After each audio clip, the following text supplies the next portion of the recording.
Teaching with a movie.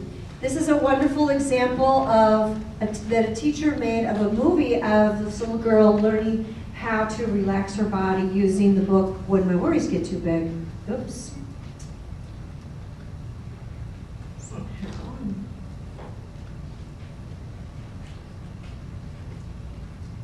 Another example of video self-modeling. I'm really good at coloring and writing.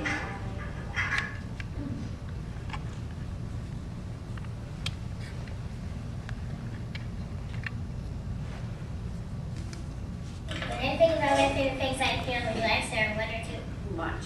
Sometimes I just worry too much. My worries are at a 4. I feel like throwing and pushing. Sometimes I worry too much. This is a 5. Now my worries are too big.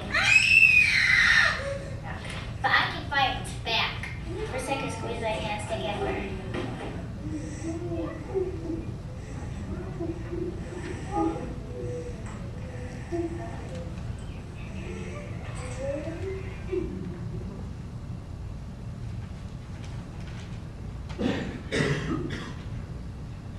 Now I can feel like the 2 are free. Now I can think about happy things, like an incinerator or a 2-story house.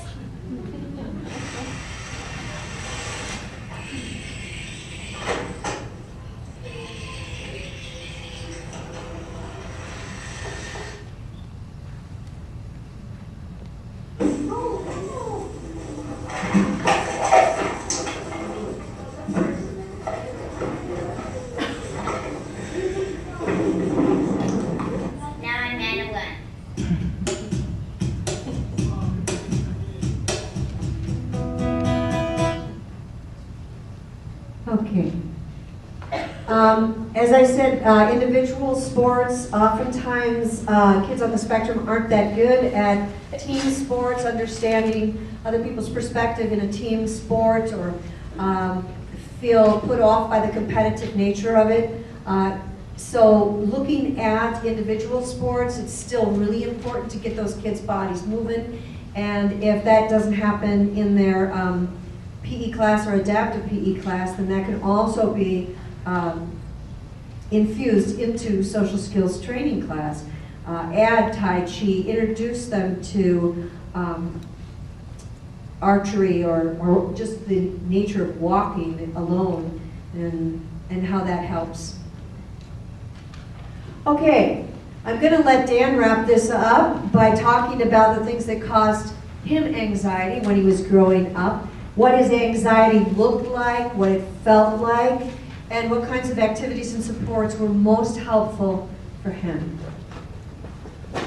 Okay, I used to be a very paranoid individual before I learned that I had Asperger Syndrome when I was diagnosed with autism at age 9 when I was in 3rd grade. Oftentimes I would get too overexcited. I would get, even when at the time I guess when I was happy and ecstatic and positive face as opposed to neutral face and then negative face, going back a little bit to face work. But I was for a time constantly scared about the horrible things that in the news and worry that they would happen to my friends and loved ones. I had a big fear of death, and kind of I'd watch a lot of scary rated R movies with crime, and at that time I wasn't able to deal with that. I had really major separation anxiety from up until I was in middle school, actually. My 5 years at Camp Discovery helped to take away that anxiety, although the first 3 were not quite so easy. I was in Kari's office a lot, crying for home, and my mom and dad on the phone, and calmly being told by both of them, you should enjoy life and enjoy these activities we paid so much for you to participate in.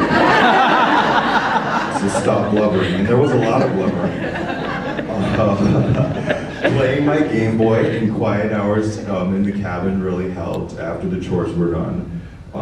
Swimming in the lake I was a big fan of, as well as canine therapy. I loved to chuck the balls with Claire and the other dogs at camp.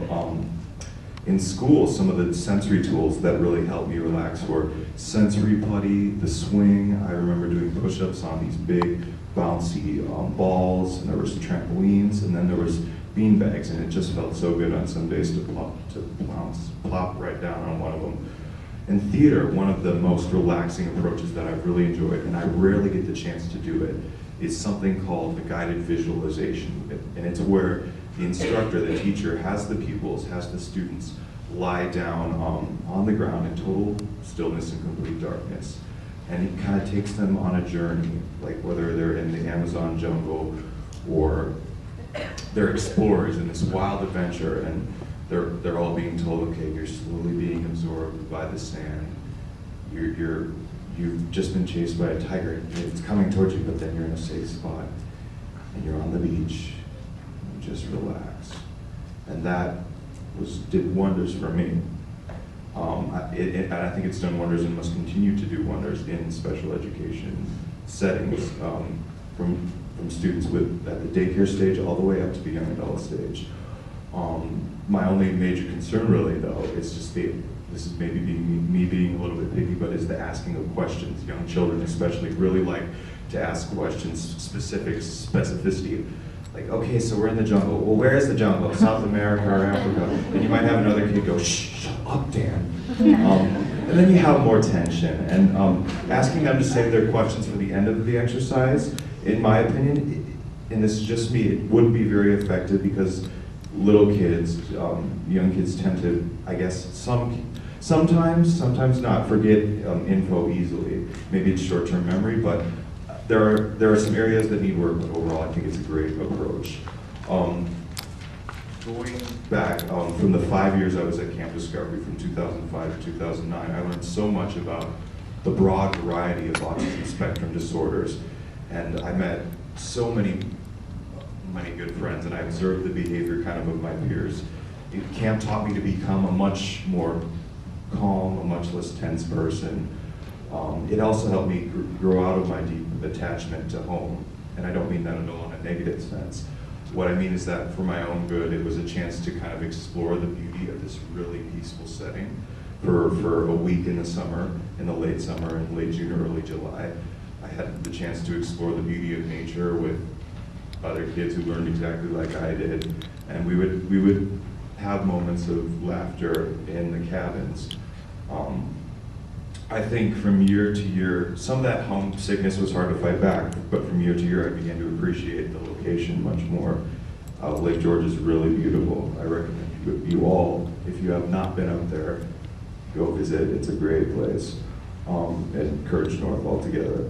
But yes, I met wonderful, inspirational people, friends and mentors. And overall the experience served me to become a much more independent person because my interests were well appreciated and respected by all the staff and the counselors. And I found out that you can really have a good time without TV, movies, computers, and radio, and video games. There's yoga. There are all kinds of these stretches you can do. I learned more about autism at Camp Discovery than at any other class my mom signed me up for.